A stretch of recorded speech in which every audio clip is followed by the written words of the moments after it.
What is up guys? Welcome back na naman sa aking YouTube channel. So, I'm Edward Kenneth. So, today's video is Experiment Day. So, today is Experiment 10 na. Experiment 10 na guys. So, the title will be Multi-Vibrator and SR Flip-Flops. So, ano nga ba ang meaning ng SR? So, SR means Set and Reset Flip-Flops. So, ano nga ba yung SR flip-flops na tinatawag? So, that when it comes in terminology, set and reset means set to 1 and reset to 0. So, ayun yung ibig sabihin ng SR flip-flops. So, today is may dalawa tayong circuit na gagawin. So, kung bago ka lang sa aking channel, huwag mo nakalimutan i-click ang subscribe button and notification bell para lagi kang updated sa aking mga experiment na gagawin. So, tara, simulan na natin ang experiment. So, mga materials na gagamitin natin this experiment is breadboard, switches with alligator clip, and jumper wires, resistors, LED. Pero ang LED ko kasi guys, sira na talaga. Isa lang yung gumagana. So baka mag-simulate na lang tayo sa Logas. Pasensya na. So ito, 74 LS00 na NAND gate. Then solid wires, 4 connections, and 5 volts power supply. So, ayun yung mga gagamitin natin sa araw na ito. So, start na tayo ng ating experiment. So, kinabit ko na yung IC natin na 74LS00 na NAND gate sa ating breadboard. So, next is pag-connect natin yung pin 1 at pin 2 using solid wire. Next is pin 4 to pin 5. Next is pin 3 to pin 12.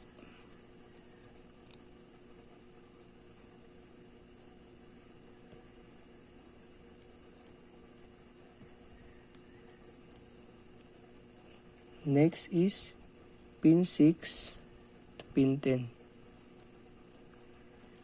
Next is pin 9 to pin 11. Next is pin 8 to pin 13. Next is LED.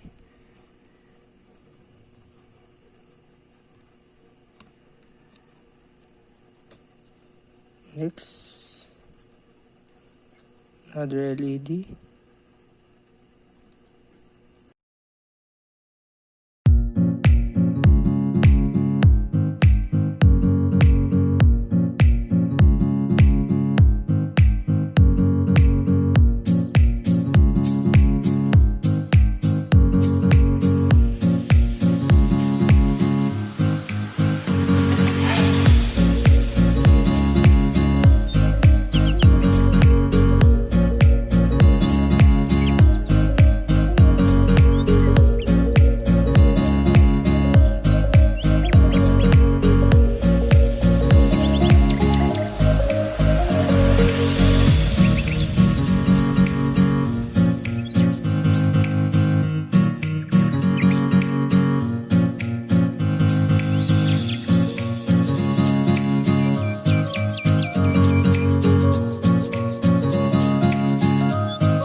So guys, start na tayo ng simulation. Pasensya na hindi tayo sa mismong breadboard nag-simulate ng ano. Kasi yung apat ko na LED is pundi na guys. Siguro sa mga past experiment is dun siya nawala ng ilaw. So dito lang tayo sa Logas. So yun, makikita nyo sa ating screen yung ginawa natin circuit. So simulate na natin. So as you can see guys, kapag nakaset sa 0 yung input natin, both input A, input B, so yung output niya is blinking pa. So ibig sabihin wala siyang na-determine na input na wala siyang na-determine na output. So ang magiging answer natin diyan is not valid state. Not valid state. So wala siyang determine eh.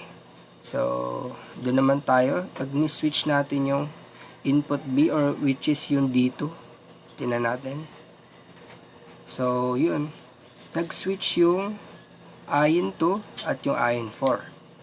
So which means na kapag switch mo yung D2 is mag-o-open yung ion 2. Ibig sabihin ayun yung kapag inopen mo yung switch ng D2, mag-o-open naman yung ion 2 o mag-iilaw.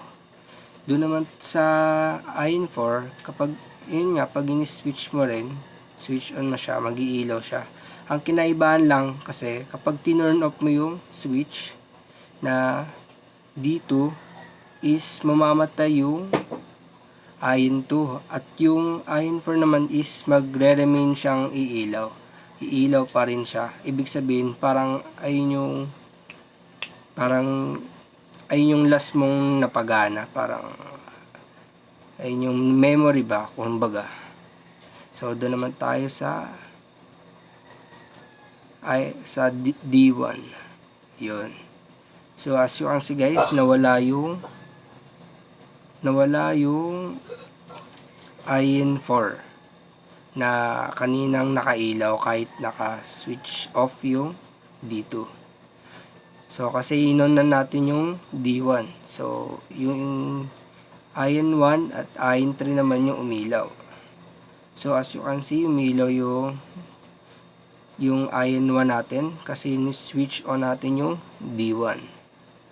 Tsaka yung ion 3 natin is nag-turn on din. So tingnan nyo guys, kapag tinurn off ko yung D1.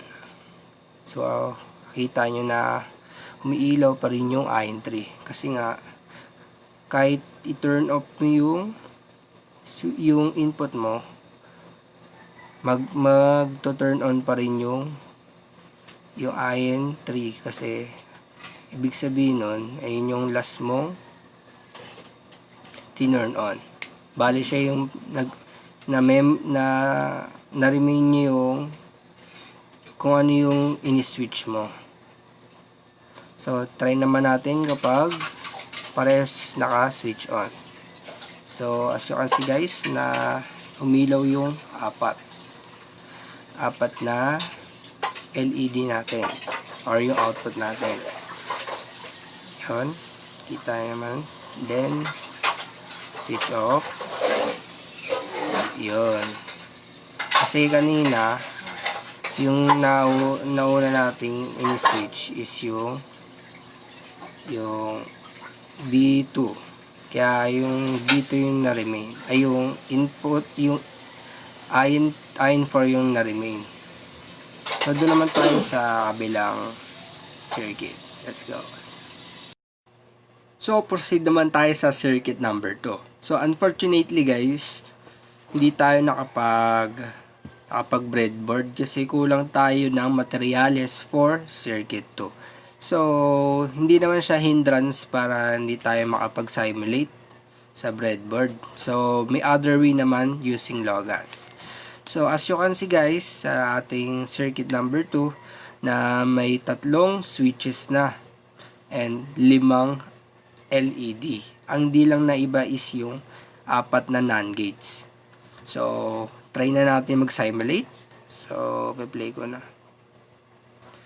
So, as you can see guys, sa ating output ay wala pa siyang nade-determine na info o data na galing sa switches natin. Kasi 0-0 pa lang yung ating mga switches. Naka-low pa lahat. So, yung output, wala pa siyang determine na magiging output niya. So, kaya siya nagbi-blinking lang kasi wala pa siyang nasa-store na data. So, the answer will be invalid or invalid state. Okay. So, doon naman tayo sa 0, 0, 1 or low high na dito yung naka-high, yung D1 is naka-low. So, ayan yung naging output ng ating first data na 0, 1. So, yung switch number 1 natin or yung D1S is naka turn off, and yung D2R na switch number 2 natin is naka-turn on. So, yung magiging output niya is, yung IN2 is naka-switch, and yung IN4 na output natin is naka-switch on. So, bakit nga ba umilaw yung IN2? Kasi kanina, yun nga katulad rin kanina, kapag nga tinurn on natin yung switch, is kung ano yung nakakonekta sa'yo na LED is iilaw. So, yung IN2 is nakakonekta kasi siya sa D2R o yung input bin natin. Kaya siya umilaw. So, yung IN1, IN2 kasi, ayun yung nagde-determine if naka-switch on or off ba yung switches natin. So, bakit nga ba nag-turn on yung IN4? Kasi ayun yung dito is nakakonekta sa IN4. So, kaya siya umilaw. So, makikita natin na mamaya kapag pinalitan na natin siya ng data. So, dito naman tayo sa 1 and 0. So, as you can see, yung IN1 is nag-switch on or umilaw. Kasi nga, 'di ba, pinagana natin yung switch 1. Kaya siya nag-turn on yung IN1 natin. Ganun lang kasimple yun, guys. And then, yung IN4, guys, yung nakailaw pa din. So, ayun kasi yung parang na-store kanina. So, doon naman tayo sa switch on. Parehas D1 and D2. So, kung mapapansin nyo guys, kung ano yung naunang in-switch nyo kanina, ayun yung masastore sa output nyo. So, yung IN4, nagstay lang siya sa IN4. Kasi ayun yung una mong na-store na data. So, ayun yung magiging parang, tatawag ba dun? Parang magiging data sa info na binigay mo sa output. So, doon naman tayo kapag naka-switch on yung D3 gate. So, turn off muna natin. Okay. Turn on, and turn on rin natin yung D2. Tapos, naka-switch off yung D1 natin. So, as you can see guys, yung IN5 natin and IN2 is naka-switch on. Bakit? Kasi yung D3 gate natin is naka-switch on, and yung D2R na switch natin is naka-turn on. So, dalawa na yung naka-turn on na switch dito guys. And then dalawa na rin yung IN, yung umilaw dito sa IN 2, IN 5, umilaw din kasi nga naka-switch on sila. And then yung IN 4 is umilaw kasi ayun nga yung nauna kanina. So tingnan natin kung may changes na pagbabago kapag switch on na natin yung D1 at yung dito naman yung naka-turn off. So ayun guys, nagbago nga guys. So yan na, doon na pumasok yung data na IN3. So ang situation para mapa-turn on pala yung IN3 guys is kailangan mapa-turn on mo yung D1 and D3 na switches, D3 gate, para mag-trigger yung output sa IN3 para mapa-turn on mo. So as you can see is naka-turn on yung IN1 and IN5. So let's try natin yung kapag naka-turn on lahat ng switches. So ayun guys, kapag naka-turn on yung D3 is mati-triggered na rin yung IN4. So which means ang situation guys is kailangan naka-turn on lahat ng switches and yung mga IN2 to IN1, IN2, IN5 kailangan naka-turn on para mapa-turn on yung output natin na IN3 and IN4. So ayun yung mga situation na dapat sundin natin para mapa-turn on yung dalawang output natin. So ayun lamang guys, I hope na may natutunan kayo today about multi-vibrators and SR flip-flops. So let's go. So wag mo kalimutan i-click ang subscribe button and notification bell para marami kayong malaman na experiment na aking gagawin. So bye-bye.